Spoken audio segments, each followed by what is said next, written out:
Es geht los. Jakobsweg. Camino del Norte 2022. 8 Jahre nach meinem ersten Mal auf dem Jakobsweg. Bin gespannt, was kommt.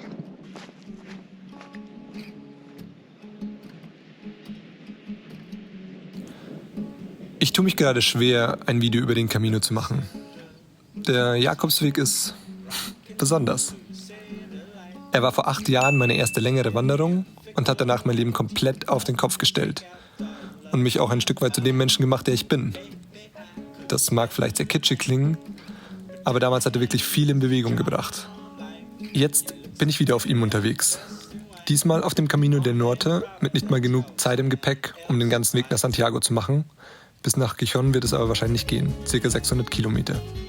Sowohl während des Wegs, als auch jetzt, eine Woche nachdem ich wieder zu Hause bin, stelle ich mir immer wieder die Frage, was macht den Jakobsweg eigentlich genau aus? Über 300.000 Pilger waren vor Corona pro Jahr auf ihm unterwegs. Aber wieso?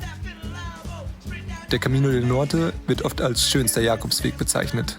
Nur ca. 15% entscheiden sich für diesen Weg. Die Schönheit wechselt sich allerdings ab. Zwischen atemberaubenden Ausblicken entlang der malerischen Küste führt der Weg teilweise tagelang über Asphalt. Kaum benutzte Straßen werden zum Alltag. Industriegebiete und Großstädte durchquert man deutlich öfter, als man das eigentlich möchte. Die letzten Jahre war ich wirklich viel wandern in allen möglichen Ländern in Europa. Und eins ist sicher: Der Weg hat seine Vorzüge, der schönste Weg ist es aber definitiv nicht. Trotzdem sind die Abschnitte an der Küste sehr abwechslungsreich und können einen schon in ihren Bann ziehen. Man läuft kilometerweit am Strand entlang, hat die felsigen Klippen immer auf der rechten Seite und kann die Seele baumeln lassen. Grüner, als ich es mir vorgestellt habe, strahlt einem die Natur entgegen. Man hat Zeit, sich auf alles einzulassen und wer möchte, kann auch sehr viel Kulturelles mitnehmen.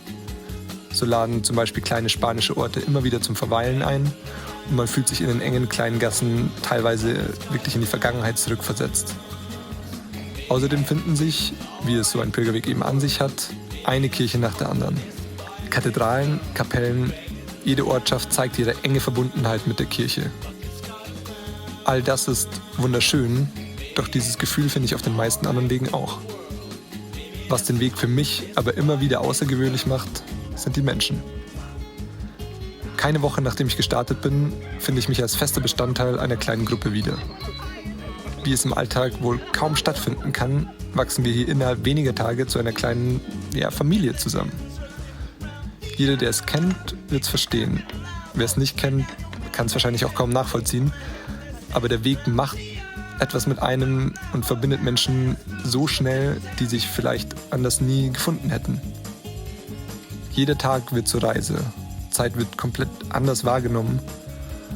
Und so laufen wir tagelang teilweise zusammen, teilweise getrennt durch Spanien, teilen Abende zusammen in Herbergen und genießen einfach die Gegenwart. Estamos aquí, also wir sind hier, wird dabei sowas wie unser tägliches Mantra. Nicht immer in der Vergangenheit, nicht in der Zukunft leben, einfach mal im Hier und Jetzt. Umso schwerer fällt es mir, dementsprechend auch wieder die Gruppe zu verlassen, um einen kleinen Abstecher in die Berge zu machen. Hier teilt sich der Jakobsweg das erste Mal.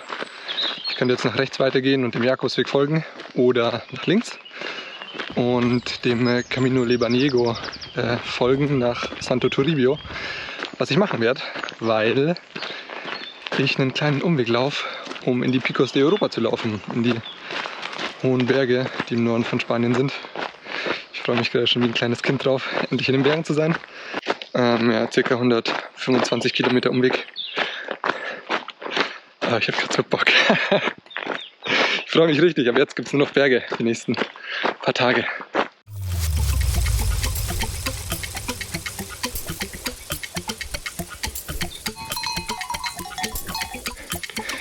Gefährlicher Welpenalarm.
Kurz nach den Bergen treffe ich nochmal auf meine kleine Trail-Family.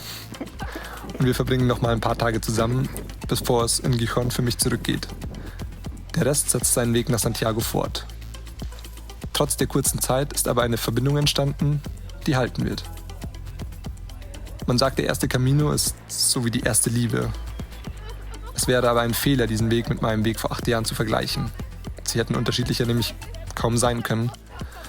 Und doch durfte ich mal wieder feststellen, dass es kein besseres Leben gibt. Der Camino gibt dir eben, was du brauchst. Nicht, was du willst. Immer. Oder, um es in den Worten zu sagen, die mein 20-jähriges Ich damals in sein Tagebuch auf dem Jakobsweg gekritzelt hat. Der Camino ist etwas unglaublich Schönes. Eine Reise zu sich selbst, ein Lernen des Loslassens, ein Erkennen des Guten. Er verändert dein Leben nicht, er bereichert es. Er lässt dich Dinge in einem anderen Licht sehen. Wie viel man aus ihm lernt und in sein Leben integriert, liegt allerdings an einem selbst.